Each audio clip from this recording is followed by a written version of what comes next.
All right. Good morning, good evening, afternoon, guys. Welcome to Fine Print, show by Diverses, where we take a look at poems that you have published and then we just analyze them. This is not a critique session. This is just trying to see what's happening inside the poem, kind of see what's happening structurally, what's happening in terms of the development, what's happening to the speaker, what's happening to other characters, all those fun sorts of fun things.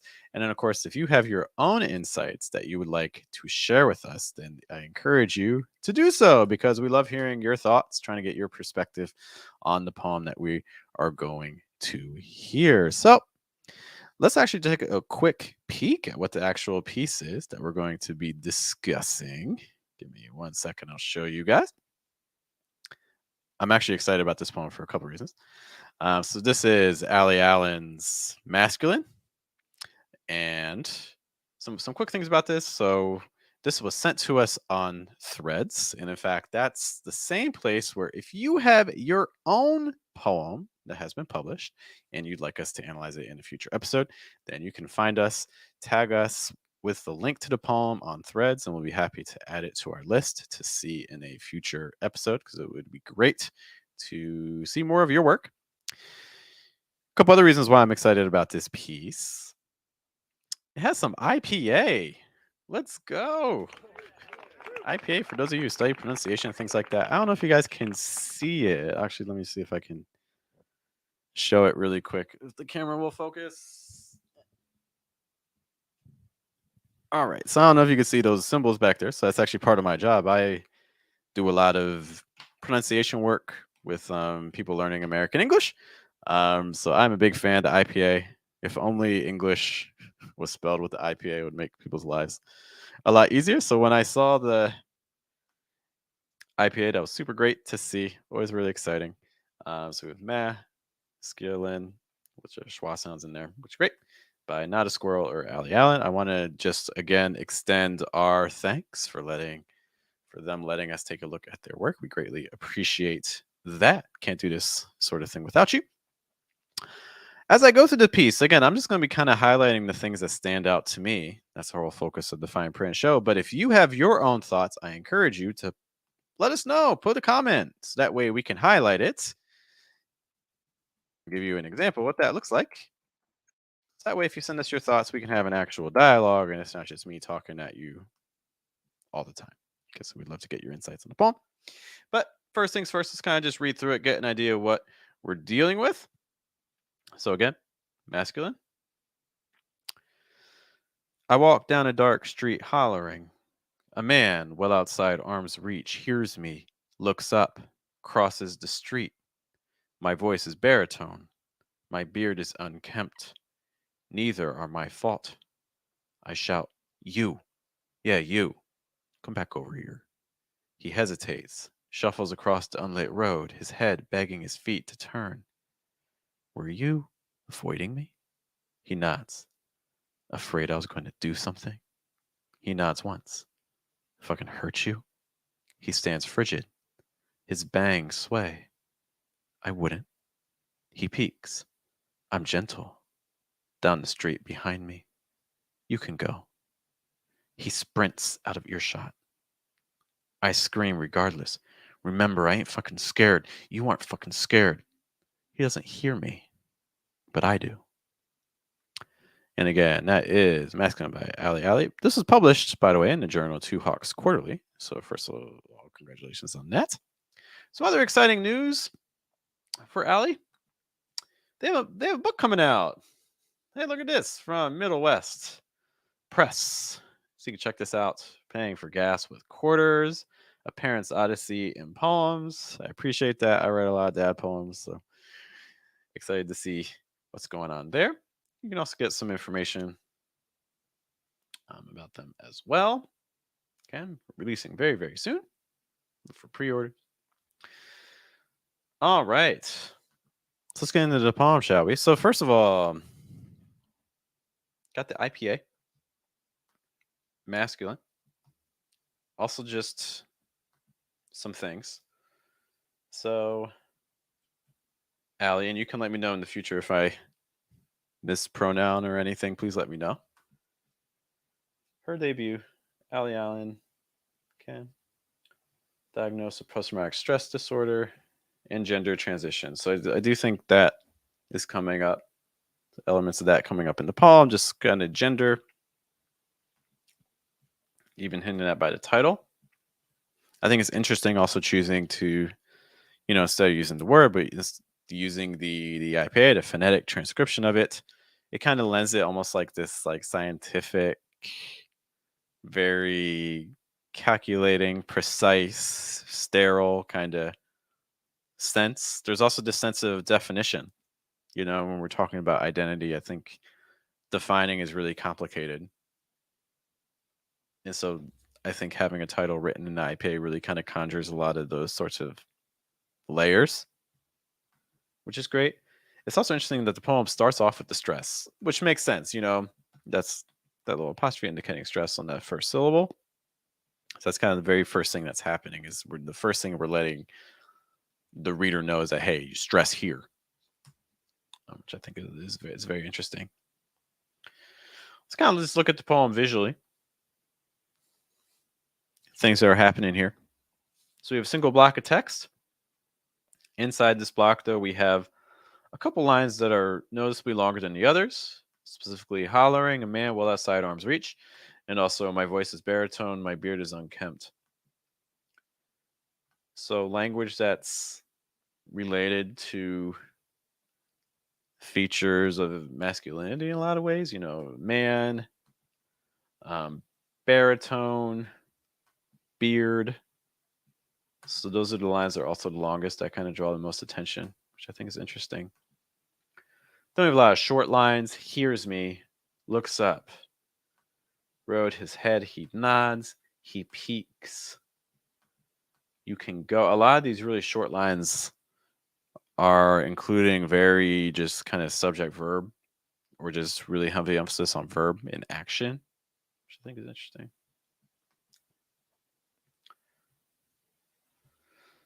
First line, let's kind of go like line by line, just kind of discuss what's happening. So I walk down a dark street.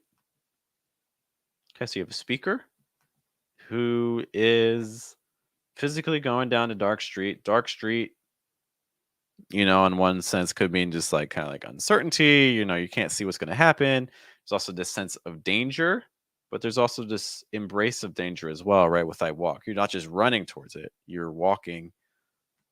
There's almost like a confidence here as well. Also, I think the down in terms of direction and things like that. So we're not going up, right? We're not going up the street, we're going down. I think down in general conveys a lot of negativity. And then after that, I walk down a dark street hollering. So not only are they going down this dark street, they're hollering. So make a lot of noise. I mean, if I'm just like physically placing myself in this moment, like imagine like you're seeing this happen, like you're seeing the speaker walk down a dark street hollering. I feel like if I'm walking down the street and there's a person kind of coming my way and they're just hollering, my first reaction is to kind of distance myself, stay away. Let me know what your thoughts are on that. That's kind of the first thing that stands out to me there. Other things, walk down a dark street hollering, a man well outside arm's reach. So this person that's maintaining distance. I think it's interesting too. The line is paralleling that, right? The line is creating more distance from that first line, because you get that huge pause. Well outside arm's reach.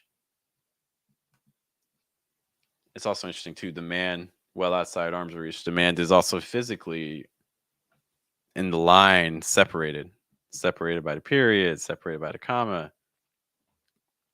So the man is literally trying to protect himself. So trying to stay away. Well outside arm's reach. Hears me. Looks up.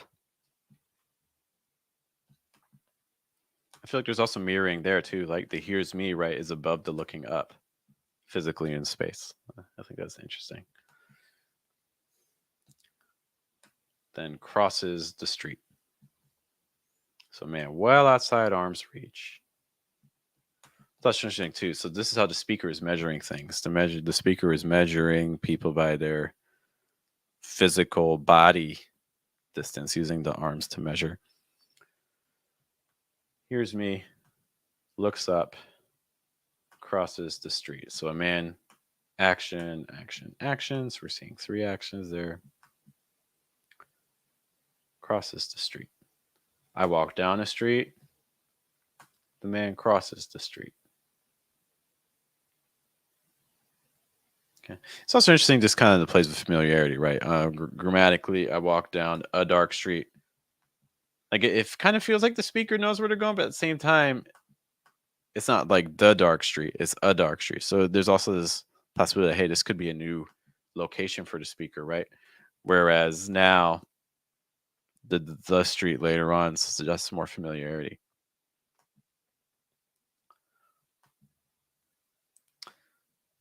If you guys see other things that I have not mentioned in those first 5 lines or so, let me know. Keep going. My voice is baritone. My beard is unkempt. So again, there's these identifiers again of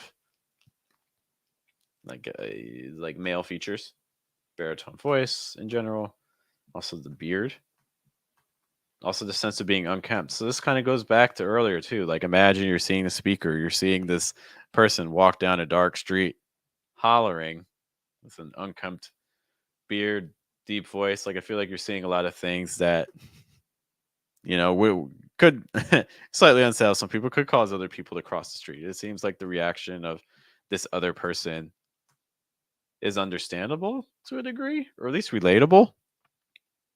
So it's almost as though the poem's kind of putting us in the perspective of both the man here and also the speaker. Neither are my fault. So there's this sense of blame. So or like there's this sense of fault that comes with having a baritone voice, and that comes with, it's hard to know, is it fault that comes with the beard or the fact that the beard is unkempt? One of those things is worthy of fault there. Neither are my fault. I shout. Okay. Yeah. I mean, you. Yeah, you. Come back over here. You. Yeah, you. Come back over here. Again, there's a sense of the poem is putting the reader into the position of the you and also the speaker. Come back over here. So like, stop distancing yourself. I walk down a dark street hollering. A man well outside arm's reach hears me, looks up, across the street. My voice is baritone. My beard is unkempt. Neither are my fault. It's also interesting too, because no one has brought up the issue with thought. This is the first time that we're kind of getting a lot of interiority. We're getting some, but this is like obviously the most. We're learning a lot about the speaker here, in the sense of guilt or the sense of blame. I shout, you. Yeah, you. Come back over here. He hesitates. Good line break. The comma. It's a good enjambment, kind of reiterating and reinforcing that hesitation. Shuffles across the unlit road. Okay, so we learn a little bit more about the dark street. It's not just that it's a dark street, it's also completely unlit. There's not any light. Okay.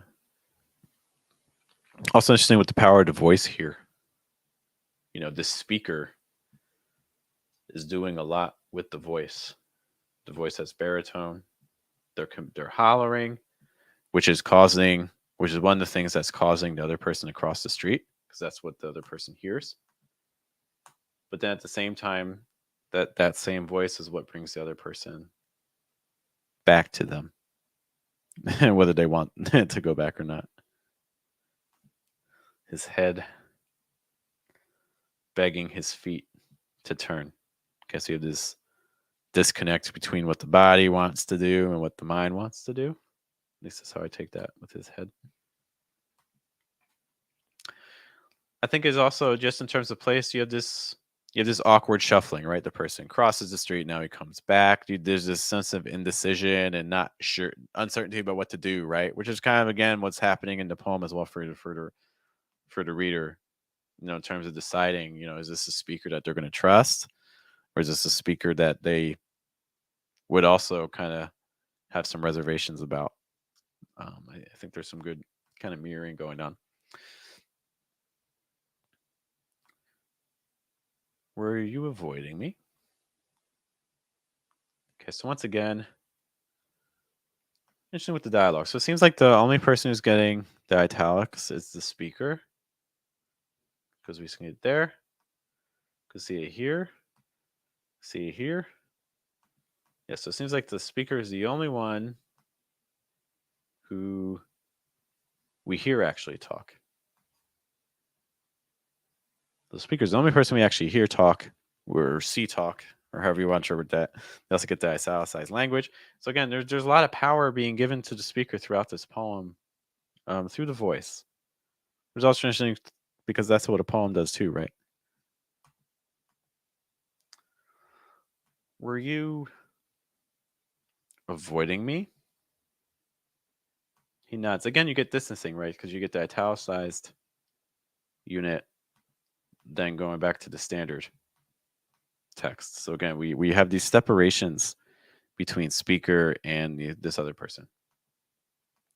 He nods, afraid. That's interesting, like making that the dialogue, but also kind of also with the line break almost refers back to the he, right? Because the he is also afraid. Afraid I was going to do something. He nods once. Interesting with just having once there. Hurt you. He nods once. A lot of these like 3-word phrases. He nods once. He stands frigid. His bangs sway. So this is the first time that with those kind of 3-line sections, this is the first time that it's actually all together in one line and not spread across several.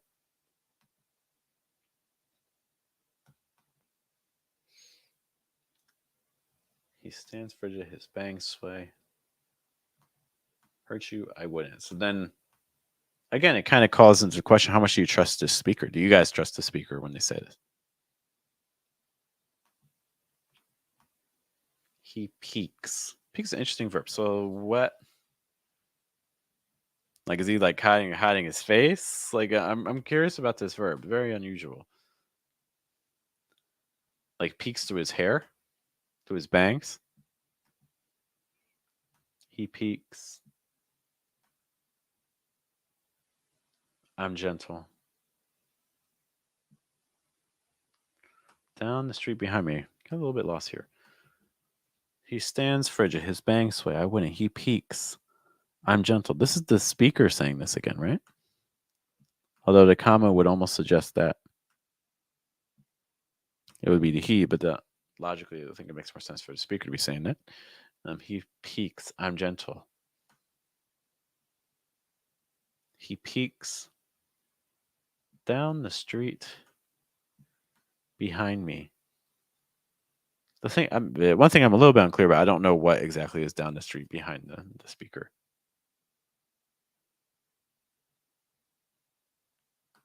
I think I get it. So it's almost like if the comma weren't there. He peeks down the street behind me, so he's like kind of like looking past to try to see like, oh, is there anything? Is it safe to go that way? Can I pass them? Comma kind of throwing me off there. Okay, if I'm interpreting that right, I don't know if I'm interpreting that right. He peeks. I'm gentle. It's interesting too because so much of what the speaker says, there's so many commands. This is a very authoritative speaker, which we kind of got again earlier with the baritone voice. But so much of what they say, come back over here. Intimidating questions. You can go remember. And then even here, like you aren't, like that's like almost, it can be a description like, oh, you're not this. No, you're not tall. But it could also be a command too, like, you don't do this. You aren't this. I'm commanding you. This is not true for you, which I think is interesting too. Like the power of the voice, almost biblical in that sense, with the word leading to creation. And then it also calls into mind also the hearing as well, because he issues, the speaker issues this command, but this other person doesn't hear it. Which is also interesting too, because we don't know actually. Maybe the other person does hear. So this again kind of calls into question how much can we trust the speaker? Because does the person really not hear, or are they just kind of ignoring as well? I think that's kind of something that comes into mind as well. There, he peeks down the street behind me. It's interesting too. So the speaker is an obstacle because this other person is trying to move past the speaker the entire time. And the goal is to not be in a position where he even hears the speaker anymore, right? He sprints out of earshot. Again, we're assuming that the person can't hear. The speaker is assuming what the other person can or can't hear. So again, this is interesting that the speaker is again trying to measure distance in terms of his own reach. Like the speaker's reach in terms of their arms, or the speaker's reach in terms of what can be heard from the speaker. So I think that's the desire for the speaker to control things, I think is very interesting here. Because how much does the speaker actually control?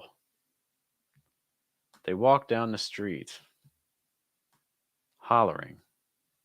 The hollering to me again suggests that they're not controlling something, because they're in a position where they feel the need to holler, whether it's like out of pain or something like that. So something's not entirely in their control. And then the one thing that they do have some control over is this man.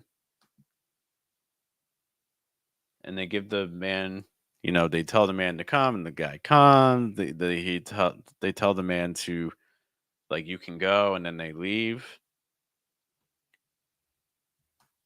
And then it's the last command here with the being scared. But that's the command that the other person doesn't hear. So then, because it wasn't heard, it kind of leaves the question, did it have any effect on the person? Because that other person has been so affected by the speaker's words and voice. But if they can't hear it, then does this command actually happen? Do they actually remain scared?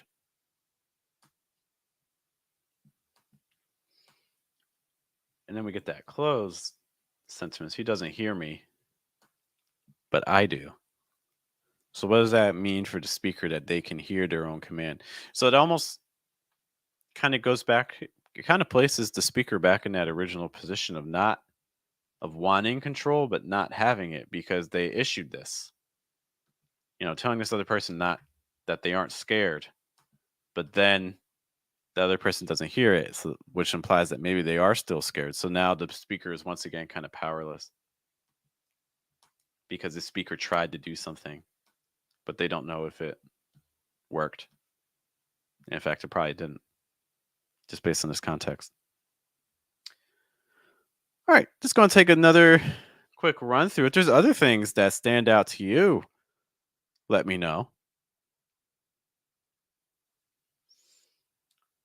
A question I have is, we talked about the title in the beginning. So how's this title affecting the poem? But using the IPA.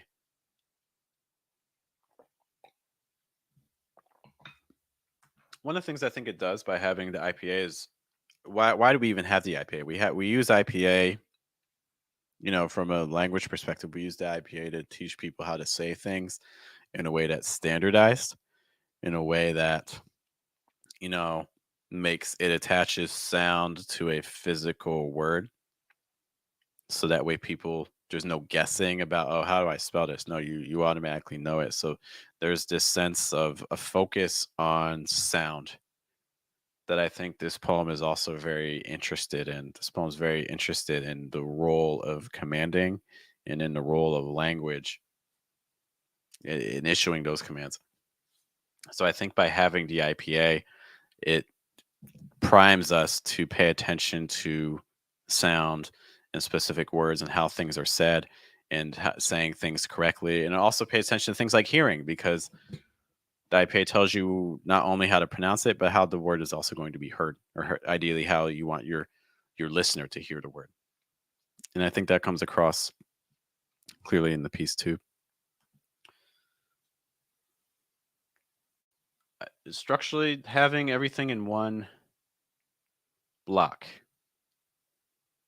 For me, what that does, and I'd love to know your thoughts too, by having it all in one block, I think it kind of compartmentalizes everything into a single moment. So it keeps us in that single moment for the speaker. It also allows us to kind of start and stop almost in the same point. Okay, so for instance, we start with the holler. I walk down the street hollering. We end with a scream. You know, it almost could be that this is a cyclical thing. Like it could be that before this man, there was another person. You know, this it almost feels kind of like a cycle. Like, where does it end for the speaker? We know that this other person wants to go down the street.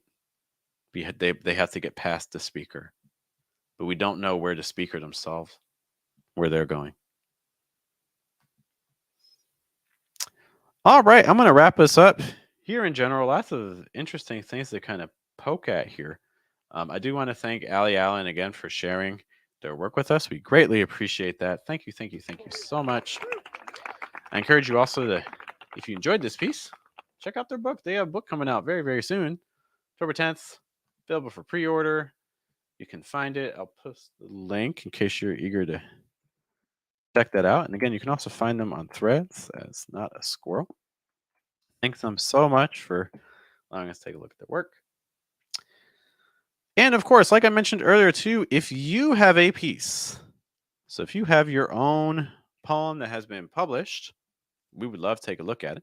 All you need to do is find us on Threads. You can also find us on our other platforms like Instagram or Facebook. Send us a message with a link to your poem and we'll handle it from there. So we'd love to take a look at it.